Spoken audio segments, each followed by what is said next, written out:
우리 교회는 지난 5월 마지막 주일 생명사랑 114 전도대잔치 1차 초청주일 예배를 은혜 가운데 드렸습니다. 오늘은 이제 2018년 11월 11일 우리 교회 창립 114주년을 기념하고 또 추수감사 주일 예배 때에 아직 신앙생활에 들어서지 못한 정말 사랑하는 가족들 또 이웃 친지들을 믿음 안에로 불러드리기 위한 두 번째 초청주일을 준비하면서 대상자들을 기도하며 선정하고 또 카드에 작성하여서 제출하는 그런 주일 예배를 드리고 있습니다. 사랑하는 가족들과 또 이웃 친지들이 한 믿음 안에 들어오지 못한 것을 참 무엇보다도 안타깝게 생각하고 그리스도의 심정을 가지고 기도하면서 여러분들이 이제 작정하시고 또 카드에 작성해 주시기를 부탁을 드리겠습니다. 우리가 계속해서 새 가족들을 환영하고 또 오늘 새 가족으로 카드를 제출하지는 않으셨지만 제가 알기로는 정말 오랜 세월 동안 어머님의 구원을 위해서 또 사랑하는 동생의 구원을 위해서 또 우리 교회가 운영하고 있는 노인복지센터의 어르신들의 구원을 위해서 기도한 그 기도의 결실들이 속속들이 맺히고 있고 또 스스로 우리 교회를 찾아서 출석하신 새 가족도 환영을 했습니다.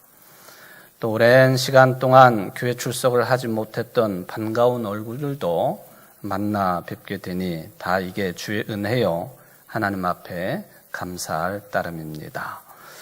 이런 일은 우리의 힘으로 되는 것이 아니라 보혜사이신 성령의 도우심으로 가능한 일임을 저희들은 믿습니다. 그러나 이 일을 위해서 전적으로 헌신하시는 우리 선교위원회와 선교 부원들에게 하나님의 특별한 은총이 함께 하시기를 주의 이름으로 축원을 드립니다. 사도 바울의 편지 가운데 고린도전서 2장 1절 이하를 읽어보면은 바울이 에베소 지역에 머물고 있을 때에 고린도 교인들에게 편지를 한 내용입니다.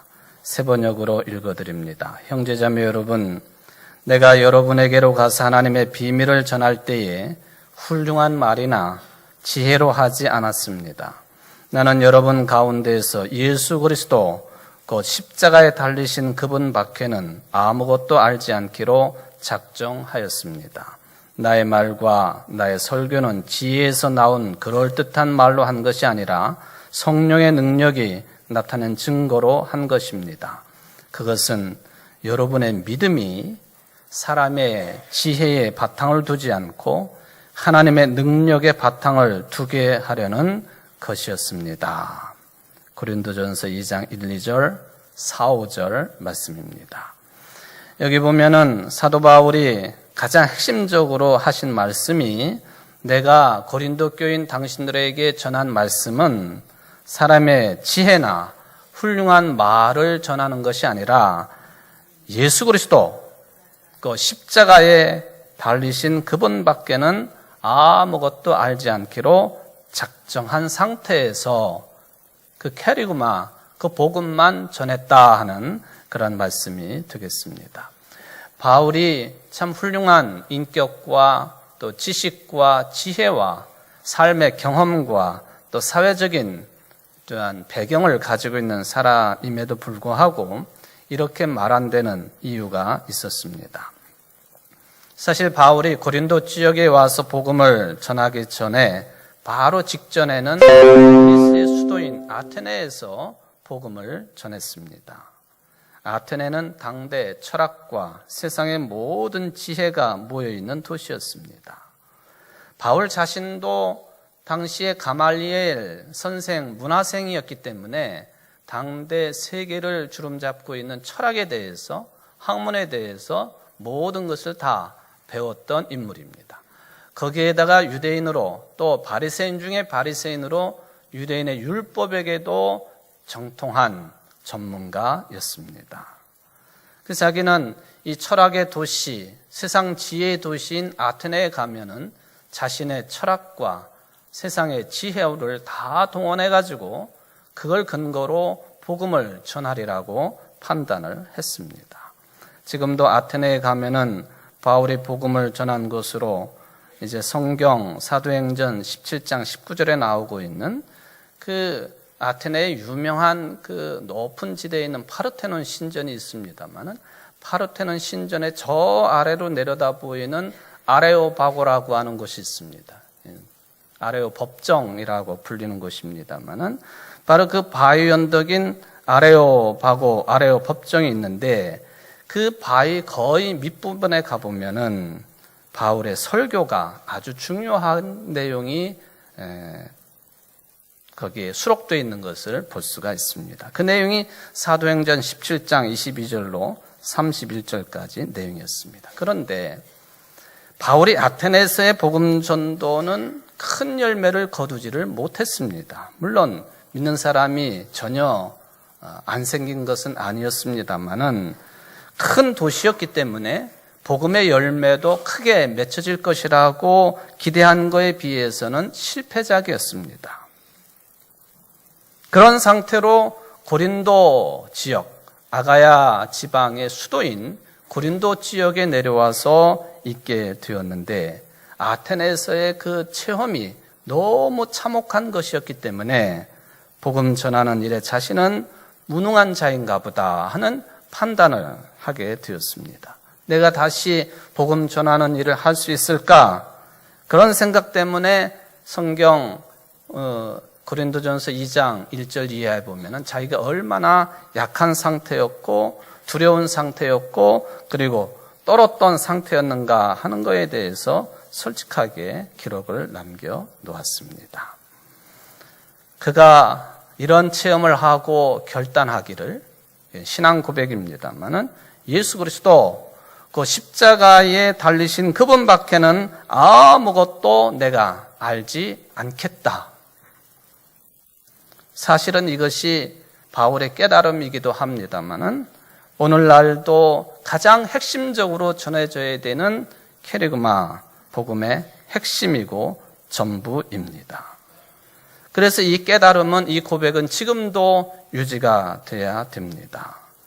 그런 차원에서 오늘 우리는 본문 말씀을 통해서 우리들이 들어야 되고 깨달아야 되고 고백해야 되고 그리고 체득하고 전해야 될 가장 중요한 복음의 핵심이 무엇인지를 확인할 수 있는 복된 시간 되시기를 주의 이름으로 축원을 드립니다.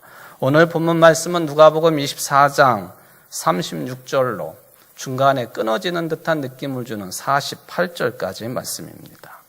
여기 본문은 부활하신 예수님에 대한 내용이 나와 있습니다.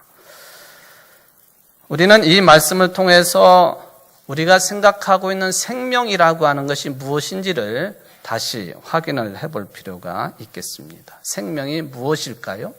사전적인 의미를 찾는다면 생명이란 살아서 숨쉬고 활동할 수 있는 근거인 힘, 이게 생명이라고 정의가 되어 있습니다. 모든 살아있는 것들이라고 한다면 이 생명을 공통적으로 갖게 되어 있습니다. 살아있는 것들은 무엇이 되었든지 먹고 숨쉬고 성장하고 또 그러면서 모습이 변하고 어느 정도 자라면 반드시 자기를 닮은 배를 잇도록 되어 있는 것, 이게 생명을 가지고 있는 생물의 일반적인 특징이 되겠습니다. 도대체 이 생물들은, 생명을 가지고 있는 생물들은 어떻게 생겨났을까? 흙으로부터 자연적으로 왔을까? 사람이 흙으로부터 왔다고 하는 성서 말씀이 있으니 그런 생각은 무리가 아닙니다. 아니면은 다른 외계로부터 온 것일까? 과학자들이 이 비밀을 밝혀내려고 애를 썼습니다마는 아직 그 누구도 확실한 답변을 내놓지 못합니다. 그저 가설을 세우고 증거를 찾고 이런 저런 주장을 하고 있을 뿐입니다. 앞으로도 계속 이 궁금증을, 이 비밀을 풀려고 무던한 노력을 인간들은 기울일 것입니다. 그런데 창조주이신 하나님의 말씀 속에는 이 비밀에 대한 답이 분명하게 선포되고 있습니다. 오늘 여러분들이 그 비밀을 듣기를 바랍니다. 모든 분들이 이 비밀 듣기를 원하는 이 열려진 마음을 가지시기를 바랍니다. 도대체 우리에게 생명이라고 하는 것이 뭐냐? 이 비밀을 풀 수 있는 가장 중요한 핵심적인 키가 뭐냐 하면 예수님의 부활 사건입니다. 그런 차원에서 여러분들은 생명 충만하십니까? 곧 부활신앙으로 충만하십니까? 이 부활신앙에 근거해가지고 세상의 모든 허무함과 세상의 강압과 불안과 좌절과 더군다나 죄의 죽음으로부터 해방되어 있습니까? 예, 그렇습니다. 답하는 분들은 오늘의 설교가 큰 위로가 될 것입니다. 아직 모르겠는데요. 그런 분들에게는 새로운 깨달음의 기회가 되기를 바랍니다. 어느 날 가룟 유다가 빠져있는 상태에 11명의 제자들이 있을 때에 저들이 예수님의 십자가의 죽음으로 시리에 빠져 있을 때에 혹시 예수님이 다시 살아나셨다고 하는 소식이 들었는지 모르지만 이 모든 것에 대해서 반신반의하고 있을 때에 갑자기 부활하신 예수님이 들어오셨습니다. 문을 두드리신 것도 아니고 누가 문을 열어준 것도 아니고 지금 11명의 제자들은 자기들도 예수처럼 십자가에 달려 죽을까 봐 겁을 내고 문이란 문은 다 꽁꽁 걸어두고 있는 그때에 부활하신 예수님이 스르륵 저들 가운데 오셨습니다. 이거는 저들에게 너무나도 특별한 체험의 시간이었습니다. 이렇게 오셔서 반신반의하고 또 예수님이 오셨으니 이게 꿈인가 생신가 하며 무서워하고 있는 저들에게 처음으로 예수님은 평화 인사를 하셨습니다. 에이레네 피민, 너희들에게 평강이 있을지어다. 그대들에게 평화 있기를 바랍니다.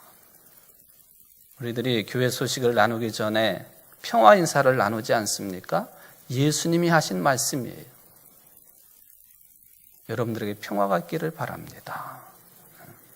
성도들끼리도 그런 평화 인사 나누는 것은 우리가 만들어낸 게 아니에요. 예수님이 사용하신 말씀입니다. 너희에게 평강이 있을지어다. 그래도 제자들은 무서워하고 두려움에 사로잡혔습니다. 저는 어쩌면 이것은 인간의 연약함 때문에 오는 당연함이라고 생각합니다. 얼마 전에 십자가에 달려가지고 비참하게 돌아가셨고 아리마대 사람 요셉의 무덤에 모셔졌던 그분, 분명하게 죽으신 그분, 그걸 확인하기 위해서 로마 군인이 창을 들어가지고 예수님의 오른쪽 옆구리를 찔러서 왼쪽에 있는 심장을 터뜨리기까지 해서 더 이상 고통당하지 않고 죽으신 그분, 뼈가 꺾이지 않고 그대로 숨을 거두신 그분이 지금 자기들 앞에 떡하니 나타나셨으니 두려운 것도 사실입니다. 그래서 오늘 본문에 보면은 무슨 영적인 어떤 상태라고 했지만 다른 곳에 보면은 유령인가 보다. 제자들의 생각이 그랬습니다. 유령인가 보다. 이렇게 부활하신 예수님을 유령인가 보다 생각하는 저들에게 두 가지 말씀을 하십니다. 첫 번째, 어찌하여 두려워하며 어찌하여 마음에 의심이 일어나느냐, 어째서 마음에 의심이 생겼느냐 하는 말씀이에요. 누구라도 귀신의 존재나 또는 유령과 같은 존재를 보면 두려워하지요. 제자들은 지금 예수님이 오셨지만은 실제적으로는 누구인가 믿기가 어려웠습니다. 믿음이 없어서가 아니라 그런 두려운 상황 자체를 받아들일 수가 없었습니다. 지금도 여러분은 그렇지 않습니까? 예수님의 부활하심을 믿는 것 같기도 하고 믿지 않는 것 같기도 하고 반신반의. 부활하신 주님이 지금 여러분들 앞에 떡 오신다면 굉장히 무서워할 것입니다. 여러분, 자신 있게 예수 그리스도의 부활을 믿고 계시고 주님처럼 부활하여 영생 누릴 것을 믿고 계십니까? 믿으시기를 바랍니다. 도대체가 이 부활을 의심한다면 무엇 때문에 내가 여기 앉아 있고 무엇 때문에 사도들이 이 부활을 전했고 무엇 때문에 사도들이 그것을 믿었겠습니까? 다 거짓이에요. 예수님의 부활이 없이 2000년의 역사 속에 이 부활 소식이 전해지는 교회가 존재하고 이 부활 때문에 탄생된 교회가 앞으로도 주님 오실 때까지 존재한다고 하는 것 다 거짓입니다. 두 번째 말씀을 하십니다. 내가 지금 너희들에게 말을 하고 있는데 나는 영이 아니다. 영.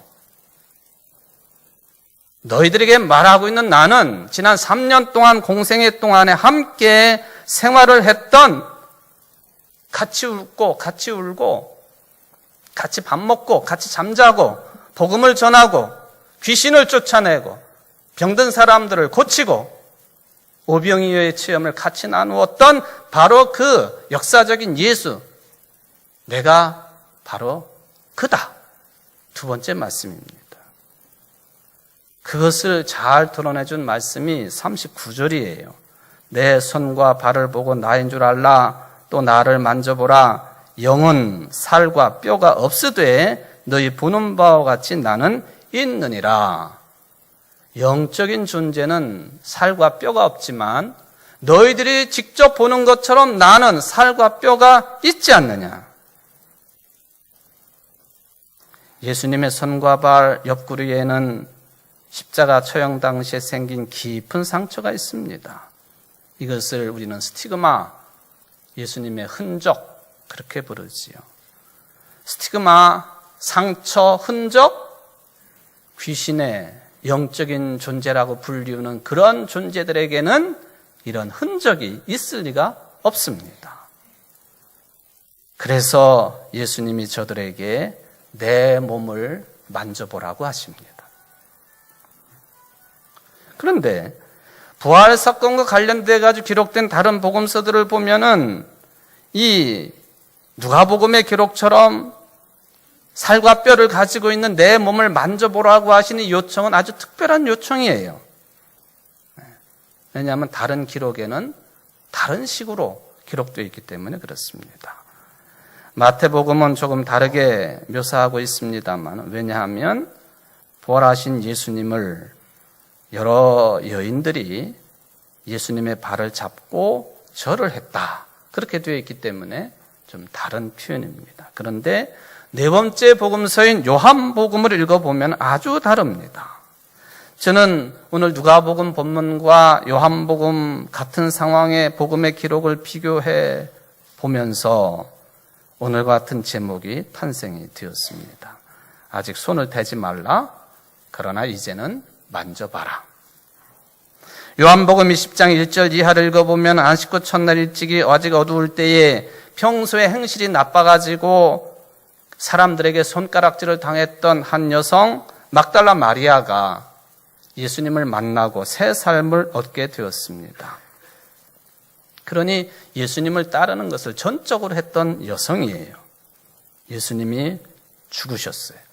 아리마대 사람 요셉의 무덤에 모셔졌습니다. 이 안식구 첫날 아직 어두울 때 이 여성은 두려움이고 뭐고 없이 예수님의 시신 모셔져 있는 무덤을 찾아갑니다. 그런데 가보니까 자기가 확인한 바로는 무덤 입구를 엄청나게 큰 돌로 막아놓고 그리고 로마 군인들이 지키고 있었는데 그 돌이 어디론가 옮겨졌어요. 그래서 쫓아갑니다. 누구에게? 베드로와 평소에 예수님 사랑을 가장 많이 받았다고 알려진 요한 제자에게 쫓아갔습니다. 그리고 사실대로 말했습니다. 어떤 사람들이 이건 분명히 예수님의 시신을 어디다가 옮겨 놓은 것 같습니다. 두 제자들이 달려갑니다. 성경에 보면은 베드로보다 요한이 먼저 달려갔다고 되어 있어요. 아마도 나이가 젊기 때문에 그랬겠죠. 가보니까 예수님 죽은 시신에 입혔던 세마포, 수의, 그리고 머리를 싸맸던 소위 말하는 이 면포, 이건 그대로 있습니다. 예수님의 시신이 어디로 가고 그것만 남아 있어요. 그러면은 평소에 자기들에게 주셨던 말씀을 기억해야 될 것 아닙니까? 내가 죽었다가 3일 만에 부활할 것이다. 그거를 기억해내야죠. 그런데 이 두 제자들은 그때까지도 예수님이 부활하실 것이라고 하는 말씀을 알지 못했다. 요한복음의 기록입니다. 그때 막달라 마리아는 그 안에 들어오지 못하고 무덤 밖에 서서 울면서 무덤 안을 들여다보았더니만 흰옷 입은 두 천사가 하나는 주님 머리 있던 곳에 있고 하나는 발치에 있고 앉아있는 것을 보았습니다. 천사가 말하기 여자여 어찌하여 우느냐? 사람들이 내 주님을 옮겨다가 어디 두었는지 내가 알지 못해서 웁니다. 마리아가 그 말을 하고 뒤로 돌이켜 누가 서 계신 것을 보았는데 그분이 예수님이었는데 예수님이신 줄은 알지를 못했습니다. 그때에 예수님께서 말씀하신 여자여 어찌하여 울며 누구를 찾느냐? 이 목소리를 듣고 마리아는 동산을 지키는 사람인가 생각해가지고 당신이 옮겼거든. 어디다 옮겼는지 말해달라고. 내가 그 시신을 모시겠다고.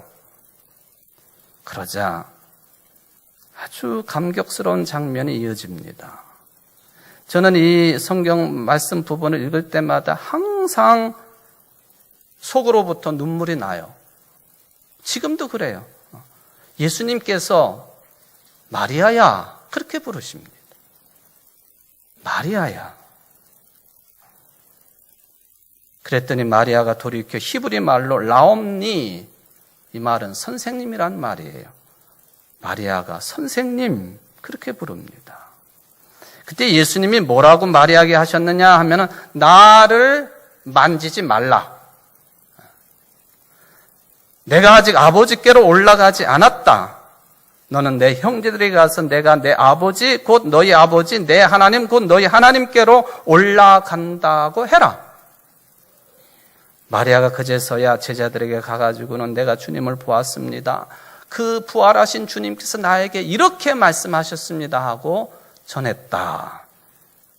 요한복음 20장 1절 이하의 내용입니다.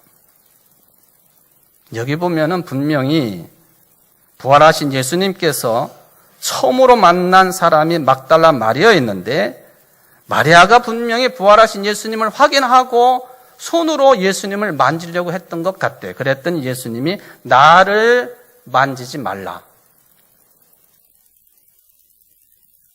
마태복음과 다르다고 하는 것 전제로 이미 말씀을 드렸습니다.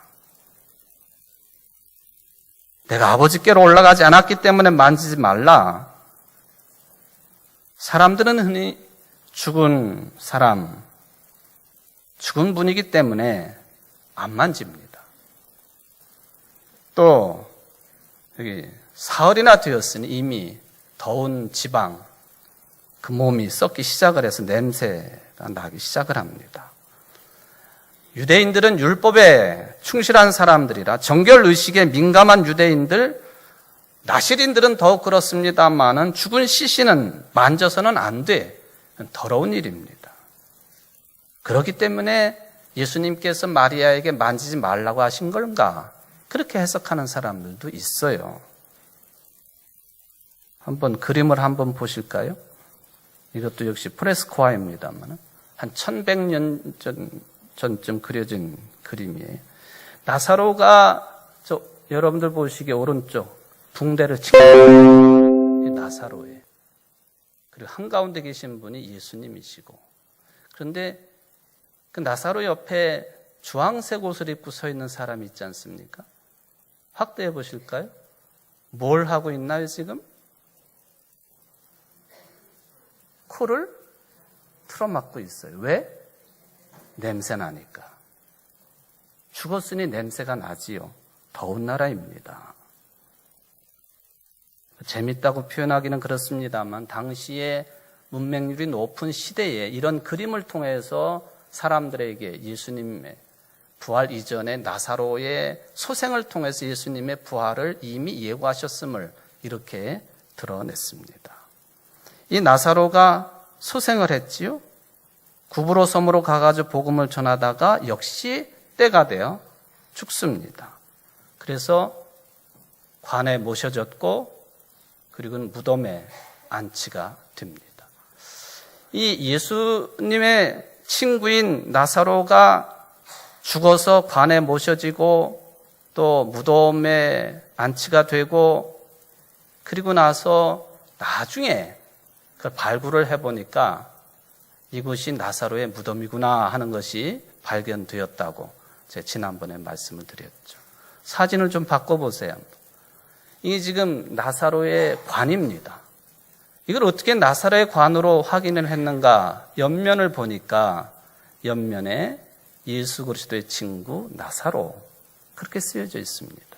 이게 이제 나사로의 묘로 확인이 되고 그 이후에 교회당을 세워서 제가 정교회 예배를 3시간 드렸던 교회당이 이 무덤 위에 세워진 그런 교회였습니다.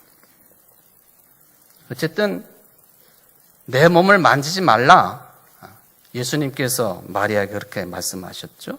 그런데 마리아에게 내 몸을 만지지 말라 하셨던 분이 오늘 본문에 보니까 제자들에게 이번에는 만져라 그러십니다. 만져라. 왜 그러셨을까? 물론 도마에게도 내 손가락을 내밀어 내 손을 보고 내 손을 내밀어 내 옆구리에 넣어보라. 그래야 믿음 없는 자가 되지 말고 믿는 자가 되라. 그때도 만져보라고 하셨습니다. 여러분, 이런 기록들을 통해서 이러기도 하고 저러기도 하고 헷갈리게 되어 있습니다만은 사실은 부활을 믿는 사람들에게는 부활을 확인할 실증이 필요 없는 것이지요. 그런데 아직 믿지 못하는 사람들에게는 부활하셨음의 실증이 필요하다는 것이죠. 어떻게? 무슨 과학적인 방법을 동원해가지고 그게 아니에요. 예수님께서는 실체가 없는 귀신이나 유령과는 다르게 부활한 자신에게 살과 뼈라고 하는 실체가 있다고 하는 것을 만져봐라 하는 말씀으로 강조를 하십니다. 물론 당시에는 영과 육을 분리하는 영지주의 스토아 사상이 강했습니다. 초대교회도 영향이 있었고 사도 바울도 그런 영향을 받았고 오늘날 구원파 같은 이단들이 강하게 주장을 합니다. 그런데 오늘 본문은 이런 가르침과 주장을 거부를 합니다. 그래서 누가복음도 요한복음도 부활하신 예수님은 살과 뼈를 가지신 분이라고 기록을 합니다. 물론 서로 반대되는 이런 예수님의 말씀이 우리를 혼란스럽게 하기는 합니다만은 뭐가 중요한 사실이냐? 두려워하고 무서워하면서 부활하신 예수님을 유령처럼 생각하고 있는 제자들이 부활하신 예수님을 지금 여기 현장에서 자신들과 함께 살아계신 분으로 저들이 직접 만나는 체험을 했다고 하는 것, 이게 진리입니다. 다른 것도 중요하겠습니다만은 부활하신 예수님을 두려워하던 제자들이 그 자리에서 그 시간에 만났다고 하는 것, 이게 핵심이에요. 핵심. 그래도 못 믿어하는 제자들에게 여기 무슨 먹을 것이 있느냐? 생선 한 토막이 구운 게 있어가지고 갖다 드리니까 예수님이 드셨습니다. 그것도 마찬가지입니다. 부활하신 예수님이 평소처럼 임마누엘 제자들과 그 자리에 그 시간에 함께 계셨다. 이것이죠. 여러분, 잘 아시는 것처럼 믿지 않는 사람들이 세상 떠난 조상들이 귀신되어 찾아오니까 그분들을 달래기 위해서 음식을 차려놓는 제사를 지내지 않습니까? 양귀론이에요. 귀신들을 달랜다. 먹는 것으로 달래놔야지 살아있는 후손들을 괴롭히지 않는다 하는 게 그런 생각이지요. 그런데 귀신이 음식을 먹던가요? 솔직히 얘기해 보세요. 차려놓은 제사 음식을 와서 몰래 먹고 가던가요? 그런 체험하신 분이 계시면은 종교를 하나 만드셔도 될 거예요, 아마. 먹던가요? 안 먹어요. 못 먹어요. 그렇다고 해서 그 음식을 다 내버립니까? 아니에요. 살아있는 사람들이 먹어요. 술과 함께 먹는 걸 뭐라고 그래요? 음복한다. 그러죠. 안동에 가면 헛제사밥이라는 게 있잖아요. 비빔밥 형태인데 진짜 제사 드리고 남은 음식으로 만드는 게 아니라 그냥 제사 드린 척 가짜로 제사를 이야기하고 음식을 만들어 가지고 먹는 거. 그게 헛제사밥이죠. 제자들이 부활하신 예수님을 만나는 체험은 무슨 이런 유령이나 귀신을 대하는 것과 질적으로 다른 것이지요. 자신들과 똑같이 구운 생선을 드시는 분, 즉 예수님은 공생의 시절 함께 하셨던 것처럼 실제로 지금 우리들과 이 시간에 살아계신 분으로 만난 거예요. 그걸 기록해 놓은 겁니다. 그게 요즘도 여러분은 예배를 통해서, 특히 예배 시간에 말씀을 통해서 특별히 예수님의 살과 피를 받아 마시는 성찬 예식을 통해서 부활하신 예수님이 지금도 내 속에, 지금도 우리들과 함께 계시다고 하는 것을 체험을 합니다. 성찬 예식이 그래서 중요한 겁니다. 그냥 하는 게 아니에요. 습관적으로 하는 것도 아닙니다. 그렇다면 부활하신 예수님이 나와 함께 계시다고 하는 것, 이게 구체적으로 삶으로 어떻게 드러나야 되느냐 하는 것이죠. 그게 중요한 겁니다. 그냥 내 생각에만 부활하신 예수님과 나는 함께합니다. 그걸로 그쳤어야 되겠느냐? 많은 내용들을 전할 수 있습니다만은 사랑하는 삶, 세상에서 정의와 평화를 일구어가는 삶, 삶의 의미를 좀 더 깊이 하며 진중하게 살아가는 생활, 마지막에 이 예수님이 죽으셨다가 3일 만에 부활하셔서 승천하시고 하나님 보좌 우편에 앉아 계시고 지금도 우리의 주와 그리스도가 되십니다 하고 복음을 전하는 삶, 이게 부활하신 예수님을 모시고 사는 우리들의 구체적인 삶의 내용이라는 거예요. 이걸 우리는 잠시도 잊어서는 안 됩니다. 이런 것들을 실천하는 그런 삶이 생명의 삶이고 부활의 삶이고 이웃의 생명까지도 살리는 삶이 된다라고 하는 것을 우리는 깨달아야 되겠습니다. 동영상 하나 좀 보겠습니다. 보신 분들이 많을 겁니다.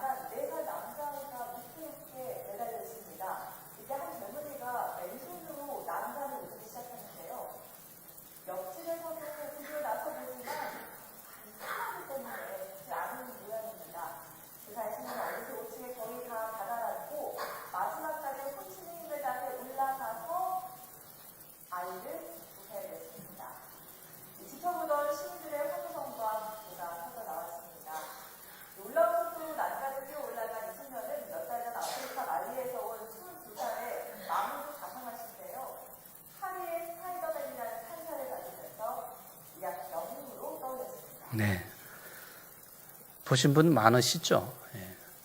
말리에서 온 청년이 그 아파트 밑을 지나가다가 보니까 사람들이 막 소리 지르고 난리가 났어요. 보니까 4살짜리 소년이 난간에, 5층짜리 난간에 매달려 있어요. 이 친구는 다른 계산할 것 없이 그냥 그 아파트 난간을 계속 맨손으로 부여잡고 5층까지 올라가서 그 아이를 살려냈습니다. 아이 혼자 있었어요. 그 집도 아프리카. 아버지는요, 쇼핑하러 갔다가 게임에 빠져가지고 아들이 혼자 있는 줄 모르고 게임에 빠져서 저런 일이 벌어졌습니다. 프랑스 경찰이 그 아버지는 처벌한대요. 대통령이 이 친구를 불러다가 참 칭찬을 하고 불법 치료자인 이 친구에게 시민권을 준, 그리고 공무원인 소방관으로 취직을 시켜주겠다고 그랬습니다. 또 하나의 사진을 좀 보실까요? 역시 아프리카 케냐에서 있었던 실화입니다. 존 다우라고 하는 소년입니다만 어머니가 죽고 아버지 학대를 피해서 뛰쳐나와서 거지가 되었습니다. 길거리 차가 세워지면 손을 쑥 내밀고 돈 달라고 하는 게 이 친구가 살아가는 방법입니다. 어느 날 한 차로 다가갔는데 역시 손을 쑥 내밀었어요. 근데 그 차에는 어떤 여성이 타고 있었어요. 글래디스 카만데라고 하는 이름의 여성입니다. 근데 보니까 이 여성이 휴대용 산소호흡기 의지에 힘겹게 숨을 쉬고 있습니다. 저 차 안에 있는 여성이에요. 깜짝 놀랐어요. 그리고 물어봅니다. 왜 그런 걸 끼고 있느냐고. 그러자 그녀가 말하길, 나는 이게 없으면 숨을 쉴 수 없어. 살아갈 수 없단다. 수술을 받아야 되지만 돈도 없어. 그러자 소년의 눈에서 눈물이 흐르기 시작합니다. 이 여성도 남편의 심한 구타로 폐를 다쳐가지고 숨을 쉬기가 어려운 사람이에요. 이야기를 다 듣고는 이 소년이 거지로 생활하는 나보다도 더 어려운 사람이 세상에 있다고 하는 사실을 깨닫습니다. 그리고는 제가 잠깐 기도해도 될까요? 여자의 손을 잡고 기도를 시작합니다. 하나님, 제발 이분의 병을 낫게 해주세요. 기도하는 중간에 저도 불쌍한 놈이 눈물을 하염없이 흘리면서 기도를 합니다. 그리고는 주머니에다 손을 넣어가지고는 지가 구걸해가지고 얻은 돈을, 꾸깃꾸깃한 돈을 얼마 되지 않은 자기의 전 재산을 그 여자의 손에 쥐어주고 수술하라고. 그 광경을 한 시민이 옆에서 계속 지켜보고 있다가 사진을 찍었고 이것이 SNS상에 공개가 되고 전 세계에 퍼져나갔고 이 여자가 수술 받을 수 있는 비용이 1억 가까운 돈이 모금되어서 인도에 가 수술을 잘 마치고 건강을 회복합니다. 건강 회복하고 와서 이 소년을 찾았습니다. 그런데 그 사이에 이 소년은 유명 인사가 돼가지고 한 여인, 니시라고 하는 여인, 마음 좋은 여자가 부자입니다만 이 소년을 아들로 입양을 했다 하는 그런 이야기입니다. 여러분, 부활 생명의 삶을 살아가는 방식이 어떤 걸까요? 저는 이 두 가지가 그런 방식이라고 생각을 합니다. 이 부활을 체험한 제자들에게 예수님이 부탁을 하십니다. 너희들 이 모든 일의 증인이다. 삶으로 증언해라. 삶으로 증언해라. 여러분, 생명사랑 일사 전도 대잔치 잔치를 벌입니다마는 부활신앙이 투철해야 됩니다. 그리고 부활신앙을 가지고 세상의 사랑과 정의와 평화와 삶의 의미를 깊이 하고 복음을 전하는 일에 집중해야만이 부활의 삶을 제대로 사는 거예요. 예수님이 내 속에 계시고 우리 안에 계시니 내가 이 일의 증인입니다 하고 살 수 있어야 됩니다. 그 일에 다 나서지 않겠습니까? 여러분들이 다 그 일에 주인공 되시는 줄 믿습니다. 기도하시겠습니다. 사랑의 하나님, 부활의 증인되라고 주님 말씀하시는데 부활 신앙이 있어야 되겠습니다. 의심하지 않게 하옵소서. 공생의 기간 동안에 살과 뼈를 가지신 분으로 저들과 함께 하셨던 예수님, 부활하셔서도 저들과 함께 하신다고 생선도 드시고 살과 뼈를 만져보라 하십니다. 주님 믿습니다. 부활을 믿습니다. 우리도 부활할 것을 믿습니다. 이 부활 신앙